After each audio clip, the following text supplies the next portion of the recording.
Hey guys, it's Zach with Highsmith Guns. This is the iconic Rhodesian FAL.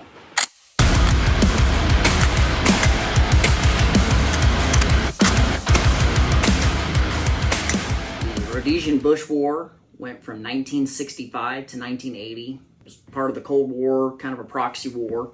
We don't have enough time to go into the conflict itself, but anybody that's done a lot with firearms or any kind of, studied world history has heard of this little conflict. Basically, these people were surrounded on all sides by enemy terrorists. There were two different communist terrorist groups that were attacking this country. The army was understaffed, undermanned, and most of the men in the country were drafted into the military. So every household had to have a rifle.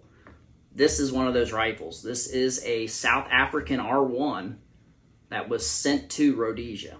Early ones would have had wood furniture like a lot of your early FN FALs. Later on through the conflicts, learned the woods would crack, would bust over constant firing. They'd start replacing the handguards first with plastic, then they went to plastic buttstocks. Early on, these were all black.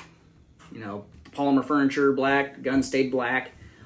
They were always getting constant use. Like I said, these guys had to go out and fight, every day. So they were constantly out on patrol. The rifles were getting dinged up, beat up. They were capture these terrorists, and about 1976, they talked about how'd you see us coming? Well, we could see your rifle shining.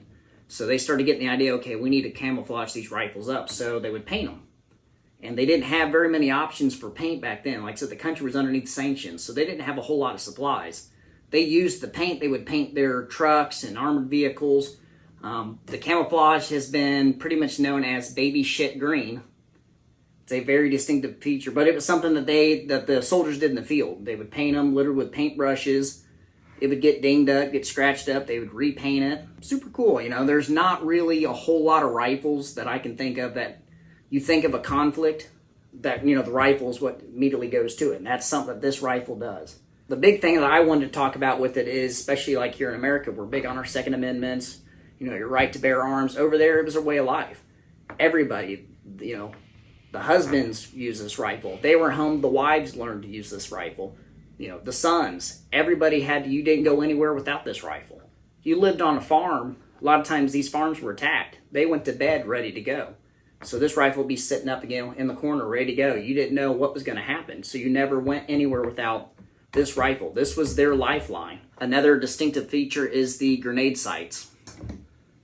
You can actually rotate the sight up. It allows you to shut off the gas system to the gun. You would drop a rifle grenade onto the front of the barrel, drop a blank round, you could launch a rifle grenade from it.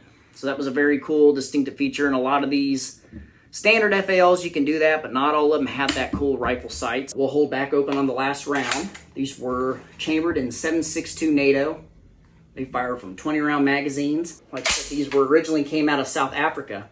All of the South African crest and all that stuff would have been scrubbed before these rifles would have came in. Because they were underneath sanction, they weren't allowed to really have weapons. So they had to kind of disguise where they were coming from.